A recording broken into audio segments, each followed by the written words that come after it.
গাজায় বাস্তুচ্যুত ফিলিস্তিনিদের তাঁবুগুলোতে ইঁদুর ও পরজীবী ছড়িয়ে পড়ছে।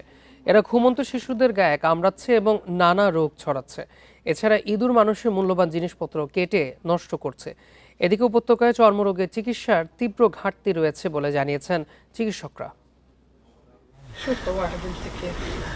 গাজার দক্ষিণের খান ইউনিসের একটি জীর্ণ তাঁবুতে বাস আমানি আবু সেলমির।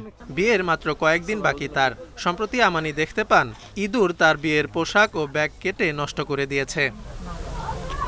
আমানির গাউনটি ছিল ঐতিহ্যবাহী মেরুন রঙের কারুকার্য করা পোশাক, যা ফিলিস্তিনি বিয়েতে পরার রীতি। হঠাৎ আমি আমার জিনিসপত্র ঘাঁটতে গিয়ে দেখলাম ইঁদুর সেগুলোর বেশিরভাগই কেটে ফেলেছে। আমি হতবাক হয়ে গেলাম এবং এটা ছিল এক অপ্রত্যাশিত ধাক্কা। আমার সব আনন্দ মাটি হয়ে গেছে এবং তা বিষাদে পরিণত হয়েছে।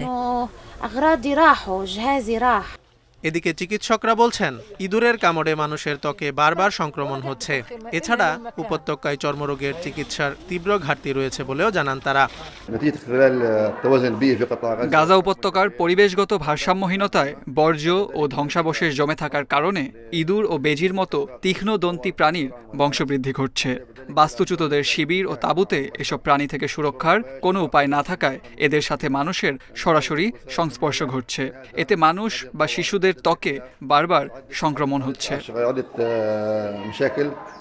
ইঁদুরের কামড়ে জ্বর, লেপ্টোস্পাইরোসিস এমনকি প্লেগের মতো বিপজ্জনক রোগ ছড়িয়ে পড়া নিয়েও গুরুতর উদ্বেগ রয়েছে।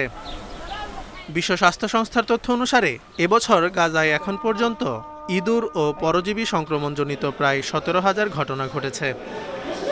এদিকে ইঁদুরসহ কীটপতঙ্গ নিয়ন্ত্রণের উপকরণের উপর ইসরায়েলি নিষেধাজ্ঞার কারণে সংকট আরও তীব্র হচ্ছে। তেল আবিব গাজায় এমন সব জিনিসপত্রের প্রবেশ সীমাবদ্ধ করেছে যেগুলোর সামরিক বেসামরিক উভয় ব্যবহার থাকতে পারে বলে তারা মনে করে। Zobayer Hossain, Independent news.